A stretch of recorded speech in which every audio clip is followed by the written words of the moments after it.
Somnifère, le podcast. Somnifère, c'est un podcast en 2 parties. D'abord une courte séance de relaxation conçue pour vous préparer au sommeil, suivie d'une histoire à dormir debout qui vous fera tomber dans les bras de Morphée. Disponible à l'écoute chaque soir, dès 19h, sauf les vendredis et samedis soirs. Si vous aimez ce podcast, merci de le noter sur la plateforme sur laquelle vous l'écoutez.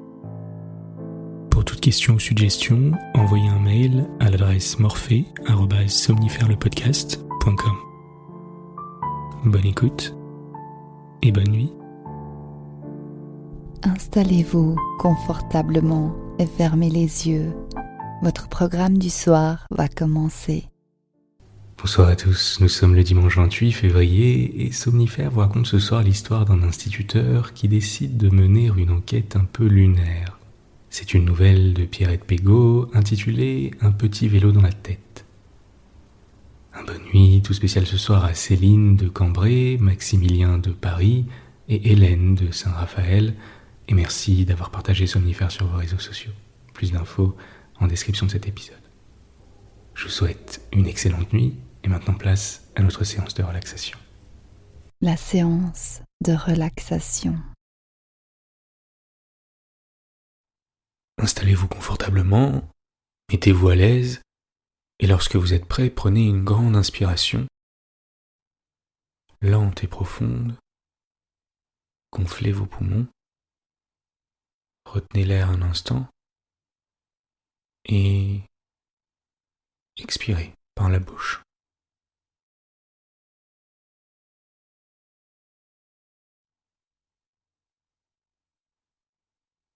À nouveau, prenez une grande inspiration, gonflez votre ventre cette fois, retenez l'air un instant et expirez par la bouche à votre rythme.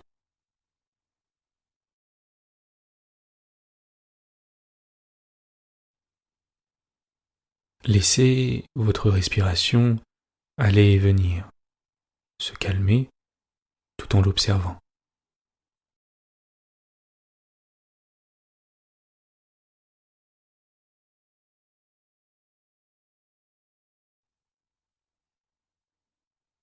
Ressentez comme votre corps s'enfonce dans le matelas de plus en plus, petit à petit, vous laissant dans un état de détente profonde.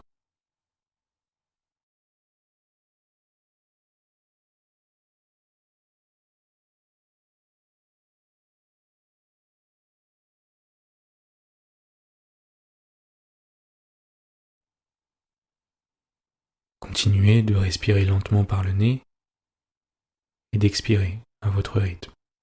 Concentrez-vous simplement sur le va-et-vient de votre respiration.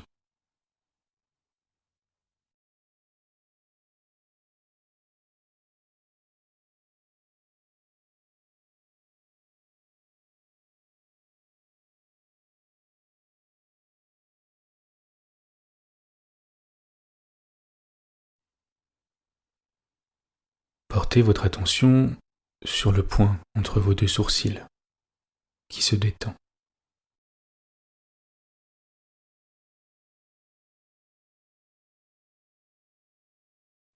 De même que votre front.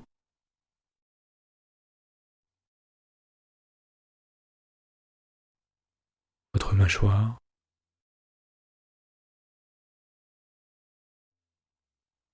Et votre tête qui devient de plus en plus lourde sur votre oreiller.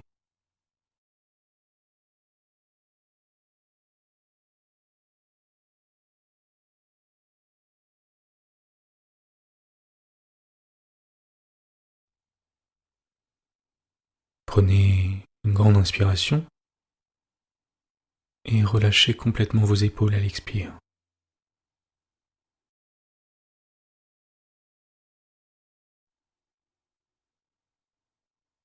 Laissez s'installer un profond sentiment de calme et de sérénité.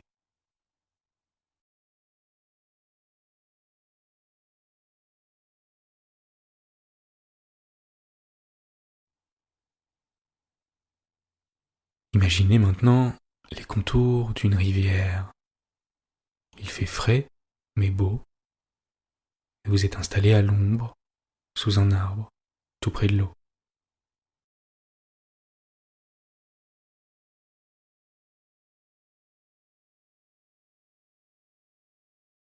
La température est agréable, et vous êtes chaudement vêtu.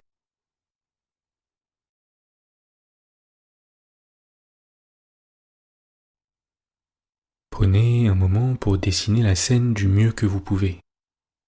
Les habits que vous portez, la nature environnante, la cime des arbres, l'odeur des feuilles sur le sol,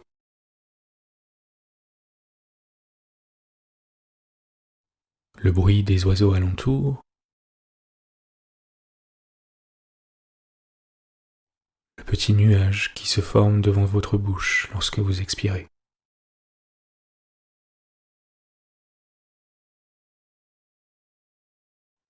Imaginez la scène avec le plus de détails possible et mettez-y votre touche personnelle. Ajoutez-y tout ce que vous souhaitez y voir.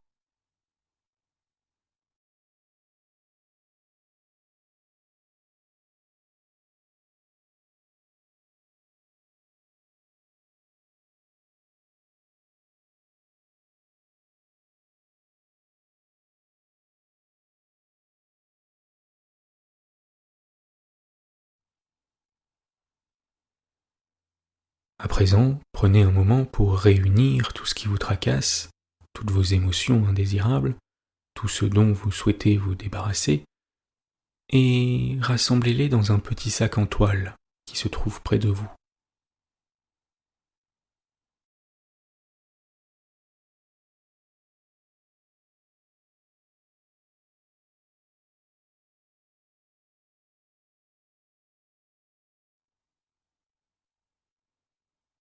Jetez maintenant le sac de toile dans la rivière qui s'occupera de recycler toutes ces émotions. Et regardez-le s'éloigner au loin, emporté par le courant.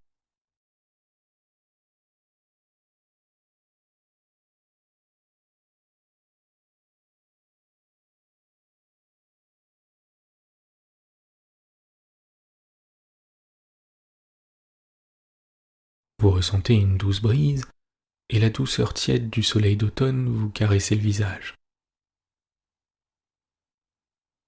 Laissez votre ventre se gonfler légèrement à l'inspiration, puis expirez lentement par la bouche. Remplissez-vous de calme et de sérénité.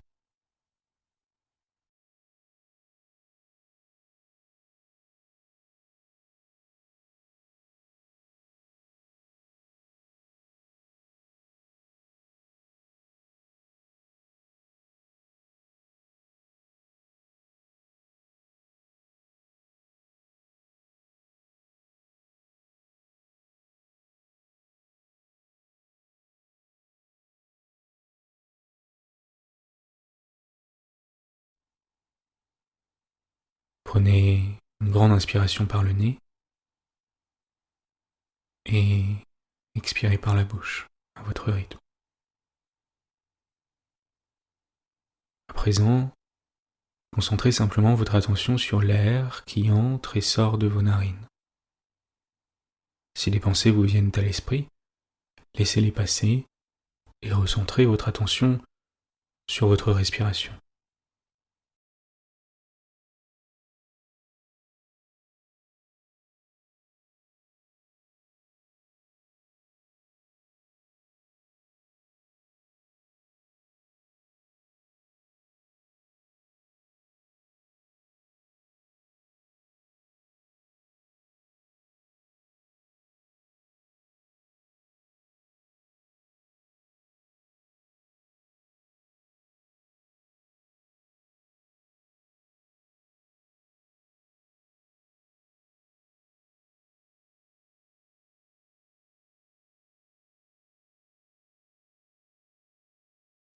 Vous êtes calme et détendu. L'histoire du soir.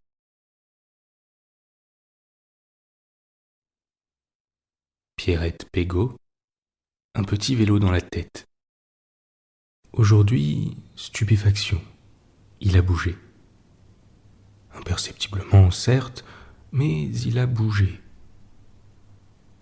Je l'observe assez chaque matin, midi et soir, lors de mes trajets jusqu'au travail pour en être sûr et certain. Ce vieux vélo tout rouillé a bougé. La maison sur laquelle cette bicyclette est adossée est pourtant toujours fermée, inhabitée. Du moins en apparence. Car devant cette évidence de mouvement, c'est sûr, une cause exogène existe.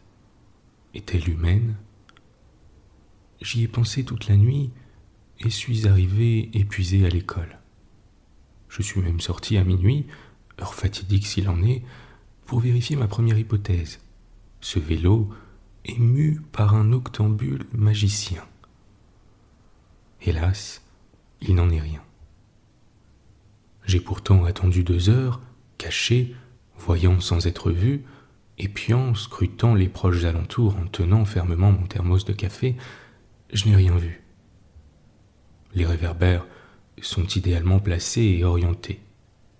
Tel une star, il est éclairé constamment. L'angle est d'ailleurs ici tel qu'il en ressort une impression de relief, de profondeur inhabituelle. Dans un moment d'évasion, je l'ai imaginé piloté par un quidam inconnu et s'envolant dans les cieux tel le héros de Spielberg, hôte et sauveur d'E.T., vers des contrées idylliques où la petite reine l'est effectivement. On le choyait, on le dérouillait, on le lustrait, et il revenait sur terre pour remplacer chez les gens une épave qui reprenait sa place à 2 pas de chez moi sans que personne n'y voie rien. Les heureux bénéficiaires, trop contents, n'en disaient mot à quiconque. Le froid me ramena à la dure réalité de la saison. De retour, bien au chaud dans ma couette en plume d'oie, j'échafaudai alors une autre supposition. J'avais mal vu, aussi je mis au point un processus précis d'observation que je m'astreignis à suivre scrupuleusement pendant un mois complet. Jour de classe ou pas, week-end ou semaine. Je choisis quand même une période sans vacances, car l'abnégation a ses limites. Ma grille d'observation du vélo tenait en 3 points. Tout d'abord, il me fallait apprécier à quel endroit précis du mur il était posé. Pour cela, une ligne discrètement tracée à la craie suffisait. J'en trouverais aisément à l'école. Problème, je ne pouvais pas entrer dans cette espèce de jardin-jungle sans risquer de passer pour un voleur. Il existait certainement un système sophistiqué de vidéosurveillance à infrarouge très en vogue de nos jours qui me déconsidérerait à coup sûr aux yeux de tous. D'autant plus qu'en plein jour, je pouvais même être reconnu directement par n'importe quel passant du coin. Alors, je me résolus à fixer des repères virtuels, mais précis. Ensuite, la position des pédales variait-elle d'un moment de la journée à l'autre ? Je dus me creuser la tête pour trouver un système efficace mais invisible, car je cherchais dans un premier temps comment le matérialiser sur le vélo ou le mur, sans attirer l'attention du personnage forcément malin à l'origine d'un éventuel déplacement. Ce fut la leçon de calcul qui me donna la solution. Plutôt que d'aller marquer quoi que ce soit sur le lieu de l'intrigue, je notai la position des pédales sur le cadran horaire en carton fabriqué en classe. Cadran que je dus dupliquer en 30 exemplaires. Mais rien ne pouvait m'arrêter. Enfin, la rosée sur la selle et les sacoches était-elle bien présente et immaculée ? Il m'avait suffi de construire une surface témoin équivalente et exposée de manière similaire pour comparer et vérifier chaque matin que rien ne s'était passé. Là aussi, l'éloignement relatif m'obligea à trouver un subterfuge. J'utilisais donc une paire de jumelles de poche pour effectuer mes vérifications. Au Au bout d'un mois durant lequel je ne m'étais accordé aucune grasse matinée, je me résolus à l'évidence. J'avais dû rêver. Pourtant, il m'en coûtait d'admettre que ma raison avait failli. Il fallait se faire une raison. J'avais eu tout faux. Dommage, tu touchais presque la vérité. Un vélo intrigant ne peut te résister. Cette courte apostrophe joliment troussée et trouvée inopinément dans mon cartable sur un morceau de papier millimétré soigneusement plié me fit un effet à la fois glacial, qui avait donc pu l'y glisser à mon insu, et revigorant. J'avais bien vu. En même temps, je ne me rappelais pas en avoir parlé à qui que ce soit. J'en étais même sûr, je n'avais évoqué mon affaire à personne. Alors, qui savait ? Un phénomène particulier se déroulait presque sous mes yeux, quelqu'un m'observait, et je n'y voyais rien. Je devais me reprendre et vaincre. Question de fierté, d'orgueil. Qui jouait avec moi ? Moi, le rationaliste, le pragmatique.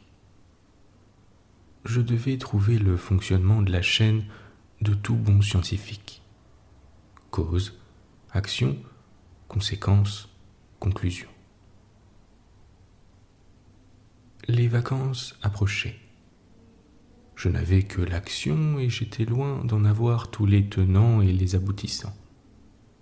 Au moins, je n'avais plus à chercher quoi faire durant ces 2 semaines. Mon programme était tout fait. Chercher, chercher et encore chercher, jusqu'à trouver. Car il était hors de question que j'échoue. Le premier week-end des congés passés, je me mis en quête d'une nouvelle stratégie pour confondre l'impertinent qui me bravait.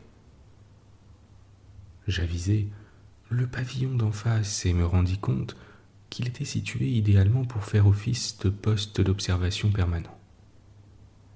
Du moins, pour ces 15 jours amputés toutefois d'un week-end. Les braves gens domiciliés dans cette maison superbement bâtie, des sexagénaires fraîchement retraités, se payaient régulièrement des escapades proposées par des agences de voyage spécialisées dans le très rentable public senior, comme l'on dit maintenant, pour ne pas utiliser le vocable vieux, pourtant porteur, je trouve, d'un charme indéniable. Partirait-il en vacances, cette fois encore ? La voiture rentrée dans le garage semblait apporter la preuve que oui. À ma grande satisfaction, ce fut le cas. Les récents cambriolages survenus dans les alentours me fournirent un prétexte pour la bonne réalisation de mon plan, forcément machiavélique, et absolument efficace à 100%. Je me proposais de simuler une présence régulière afin de déjouer tout acte malveillant pouvant subvenir, et ce, gratuitement bien sûr, parce qu'entre voisins il faut bien s'aider, n'est-ce pas ? Trop heureux de cette aubaine et sincèrement ravis, ils acceptèrent ma proposition. Notre contrat moral fut scellé autour d'une coupe de champagne millésimée, sortie de leur cave, devenue du coup très prometteuse. Évidemment, je ne leur dis pas un mot de mes visées observatoires. Ils partirent le lundi à l'aube, accompagnés par leur descendance peu sympathique, et je m'installai à midi, bien résolu à mettre un terme au mystère qui me taraudait l'esprit. Je m'accordai une petite sieste afin de faire le plein d'énergie pour la nuit, car de toute évidence, ça ne pouvait se passer que la nuit. J'en étais persuadé. Elle fut courte mais diablement réparatrice, et à mon réveil, je me sentais ragaillardi comme jamais, comme si j'avais bénéficié d'une cure de jouvence. J'aurais dû en profiter avant. Instinctivement, je me dirigeai sur ce qu'il convenait d'appeler mon poste d'observation. Et là, la détresse, le désespoir inachevé, la dégringolade vers le néant, la fin de tout, et le début du rien. Il n'y avait plus de vélo sur le mur. Celui-ci était désespérément vide, il avait disparu. On avait déjoué mon infaillible plan. J'étais anéanti malgré tout ce que je croyais avoir emmagasiné comme énergie. Comme une batterie subitement déchargée par un court-circuit fatal, j'étais vide de toute envie. Une fraction de seconde, j'ai cru périr tant je me sentais comme désintégré de l'intérieur. Ce laps de temps me parut tout à la fois infini et insaisissable. Le peu de conscience qu'il me resta alors me rappela que je m'étais engagé auprès de braves gens pour qui cette recherche, vaine, ne signifiait rien puisqu'ils l'ignoraient. Je revins sur terre. Mon intrigue avait ici et maintenant tourné à l'obnubilation. Je devais trouver, et pour cela garder, ou plutôt retrouver ma lucidité. Ce n'était pas évident. C'était devenu non pas ma Madeleine de Proust, mais ma carafe de Maupassant. Une omniprésente et insaisissable obsession. Je sentais monter inexorablement une période de déprime absolue. La seule solution que je trouvai pour ne pas sombrer fut de me réfugier dans l'utilisation forcenée de leurs appareils vidéo haut de gamme, en espérant que regarder de bons films pourrait m'apporter une esquisse de solution. Ils m'en avaient bien heureusement accordé la libre utilisation, ainsi que de la vidéothèque allègrement achalandée. N'étant pas en reste, moi non plus, quant à mon catalogue de films ou d'émissions, alimenté lui par contre par le téléchargement illicite, je passais finalement plus de temps ici que chez moi. De fait, j'avais déménagé physiquement et peut-être mentalement aussi d'ailleurs. Pour le coup, je remplissais impeccablement ma mission de surveillance préventive. Mais j'avais beau chercher et muser les yeux à lorgner sur le mur d'en face, pas la moindre trace de mon vélo. J'ai la fâcheuse et triste impression de brasser du vent, de ne servir à rien, de stagner. Qu'est-ce qui me pousse à continuer ? Ce vélo, je m'en fous, je ne l'ai jamais utilisé ni vu ailleurs que sur ce pan de mur. Qu'il parte ou qu'il reste, cela changera quoi ? Je restituai la maison à leur propriétaire sans joie ni tristesse, indifférent. Leur regard sur moi restait neutre au possible. Les congés continuèrent encore une semaine. La rentrée du printemps relance mon esprit feignant. Mes élèves m'attendent autant que je les attends. J'oublie plus ou moins mon histoire effarante pour finir cette année qui sera ma dernière. Les jours passèrent, laborieux comme les wagons de marchandises d'un train interminable, sans que rien n'évolue, ni dehors, ni dans mon esprit. J'avais perdu la partie. Je garderai à jamais cette énigme irrésolue, chevillée au corps. Mais je garde précieusement ce papier clandestin qui devra me livrer toute sa vérité. La retraite, qui sait, sera peut-être ma délivrance. Je saurai alors, du moins je l'espère, en cette fin d'année, qui s'est moqué de moi. Quelques cauchemars sans doute parsèmeront mes nuits, quelques rêveries bien sûr effleureront mes jours, sans que ma vie ne change fondamentalement. Je restais comme reclus ces derniers jours de repos. Toutefois, je concède qu'il m'obsède, dès que j'ai un moment d'excitation mentale, une hausse d'activité cérébrale. Je me dis finalement qu'il me manquera sûrement quand je reprendrai enfin, pour forcer ma lâcheté, le chemin de l'école où j'ai tant œuvré. Mais je m'habituerai comme on s'habitue à tout lorsque le sentiment de révolte s'efface sous le poids des ans ou des événements. Les mois de vacances ont passé banalement. En ce jour de reprise, je sors de mon antre pour aller saluer les collègues actifs. Je repasse ce matin sans vouloir détourner la tête pour montrer qui commande. Hélas, la tentation est insoutenable, je jette un regard furtif vers ce jardin extraordinaire. Il était revenu, encore et toujours là. Je feins l'indifférence, mais ne peux réprimer un serrement de poing rageur. Ma fierté, cependant, m'interdit d'assumer ma vaine quête devenue un échec. Je ne solliciterai rien, mais au fond de mon âme, j'espère intimement que quelque personnage du siècle débutant prendra ma succession. Pour forcer le destin, je dépose au hasard le papier méprisé dans le cartable neuf de quelque inconnu qui sera, j'en suis sûr, intrigué et lancé dans des scénarios improbables, des aventures extraordinaires, des chevauchées fantastiques. Si par chance ou hasard il lui prenait l'envie, saugrenu j'en conviens, de pousser plus avant ses investigations, je saurais lui suggérer par des biais détournés que l'aide d'un homme d'expérience pourrait lui être utile.